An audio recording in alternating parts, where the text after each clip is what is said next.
लश्कर-ए-तोयबा का आप सभी जानते हैं कि एक प्रतिबंधित संगठन है। कुछ ही समय के बाद इनके एक आउटफिट टीआरएफ ने जिम्मेदारी ली कि हमने ये निर्दोष नागरिकों को मौत के घाट उतारा है। मान्यवर, उसी दिन मैं वहां पहुंच गया था। सुरक्षा रिव्यू की मीटिंग हुई थी और सुरक्षा रिव्यू की मीटिंग में तय हुआ था कि आप जल्दी से जल्दी इनको पकड़िए, मगर उससे भी जल्दी ये लोग देश छोड़कर पाकिस्तान न भाग जाए इसकी चिंता करिए।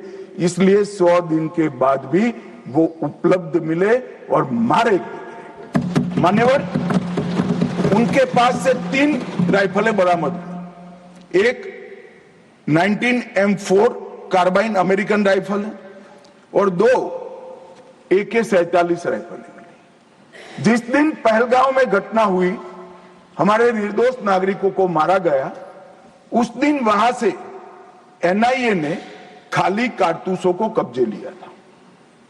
इनके मारे जाने के पहले ही वो खाली कारतूसों का फोरेंसिक साइंस लेबोरेटरी में एक प्रकार से इसकी जन्म कुंडली निकाली थी कि कौन सी राइफल से चले हैं।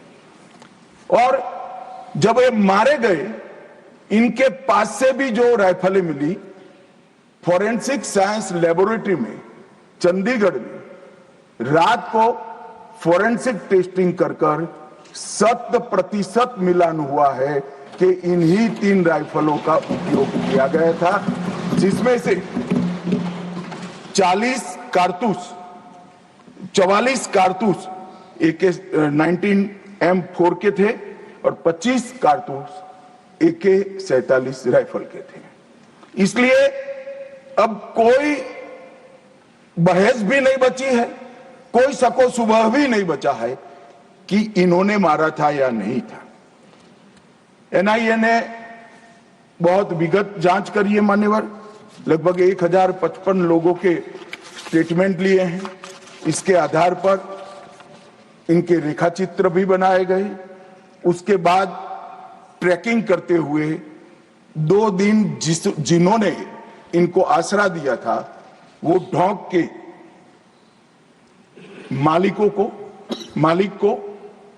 मालिकों को और उनकी वृद्ध माता को भी पूछताछ करी थी। ये जो मृतदेह मिले आतंकवादियों के, उसका परिचय, उसकी शिनाख्त ये तीनों लोगों ने कर ली है। ये तीनों लोगों ने कहा है कि यही आतंकवादी है जो 21 तारीख को हमारे ढोंक में रुके थे और हमसे खाना लेकर गए थे। तो एक और सबूत हमारे पास आ चुका है। चेहरे का मिलान भी कैमरे के माध्यम से बहुत अच्छे तरीके से संतोषजनक रीत से हुआ है। और ये जो असफल ऑपरेशन हुआ मान्यवर, इसलिए मैं सेना, CRPF, Jammu Kashmir police, NIA के अधिकारी और एफएसएल के विद्वान अधिकारियों को बहुत बहुत साधुवाद देना चाहता हूं। और ये जो